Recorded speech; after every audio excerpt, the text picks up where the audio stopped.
ये अलग एक व्यवस्था से चलती है कि जहाँ शोषित दलित वंचितों की बात आती है तो वहाँ इन्हें बुलडोजर याद आती है। बुलडोजर चलाने का काम ही करते हैं। तेजस्वी यादव क्यों सो गए वहाँ, जब सैकड़ों साल से परिवार यहाँ रह रहा है। ये दलित परिवार है जहाँ रोजी रोटी के लाले पड़े हुए हैं। वहाँ अगर झोपड़ियों में ये जीवन यापन कर रहे थे तो आखिर नीतीश कुमार जी को रातों रात क्या हो गया? तो इन झोपड़ियों में रहने वाले लोगों को झोपड़ी उजाड़ दी, ये बर्दाश्त से बाहर है। सरकार से निश्चित रूप से हमारी मांग है कि इनके पुनर्वास की व्यवस्था सबसे पहले की जाए। जहाँ बच्चे अगर रो रहे हैं इन ठंड में, सब कोई तड़प रहा है, उनकी ठंड दूर की जा सके। शहरों को अतिक्रमण मुक्त कराया जा रहा है, लेकिन जो लोग यहाँ पर रह रहे हैं उनको नोटिस देने की बात कही गई थी।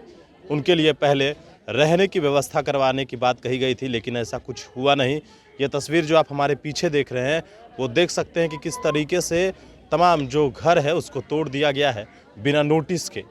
नोटिस मिलना चाहिए था, लेकिन हम अभी हमारे साथ बातचीत करने के लिए पार्टी के राष्ट्रीय अध्यक्ष हैं, जनतांत्रिक विकास पार्टी के राष्ट्रीय अध्यक्ष अनिल सिंह हैं। हमारे साथ बात करेंगे उनसे कि आखिरकार सरकार ने नोटिस देने की बात कही थी। हमें ऐसा लगता है कि बिहार सरकार तालिबानी कानून से चलती है।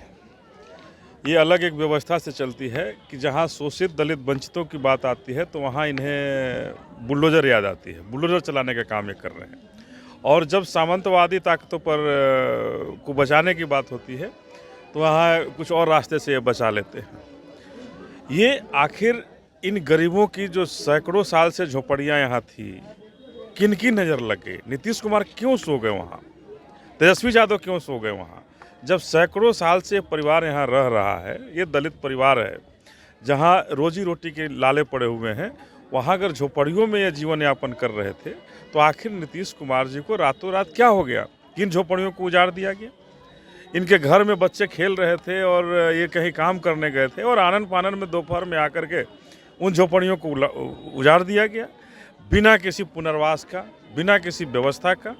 जब सरकार ने स्पष्ट रूप से कहा है कि पहले पुनर्वास करेंगे, तो क्यों नहीं पुनर्वास किया गया?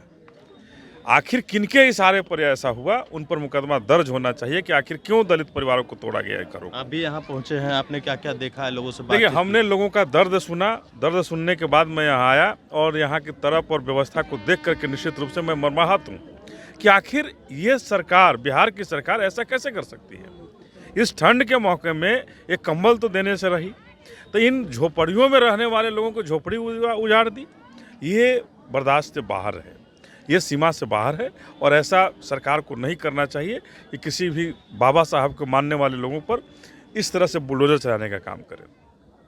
मैं इन परिवारों के साथ खड़ा हूं और स्पष्ट रूप से कहा हूं, सड़क से लेकर के कोर्ट तक की लड़ाई लड़नी होगी। मैं इन परिवारों के साथ रह करके लड़ाई लड़ूंगा और जब तक कि इनकी पुनर्वास की व्यवस्था नहीं हो जाए, चाहे वो यहाँ मकान मिले या कहीं और मकान मिले। सरकार से क्या मांग करेंगे? सरकार से निश्चित रूप से हमारी मांग है कि इनके पुनर्वास की व्यवस्था सबसे पहले की जाए।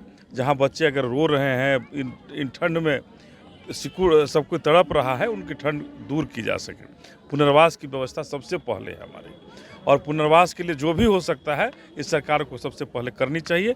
और अगर नहीं करेंगे तो हम लोग धरना होगा, प्रदर्शन होगा, इनका विधानसभा घेराव करना होगा, सब कुछ करेंगे जब तक कि पुनर्वास की व्यवस्था नहीं हो जाती। तो बिल्कुल आपने सुना किस तरीके से इन्होंने कहा है कि धरना भी देने की ज़रूरत पड़ी तो वो भी करेंगे, लेकिन पहले इनकी पुनर्निवास की जो व्यवस्था है वो की जाए। लेकिन अब देखना होगा सरकार क्या कुछ करती है। नेशन के साथ नमस्कार।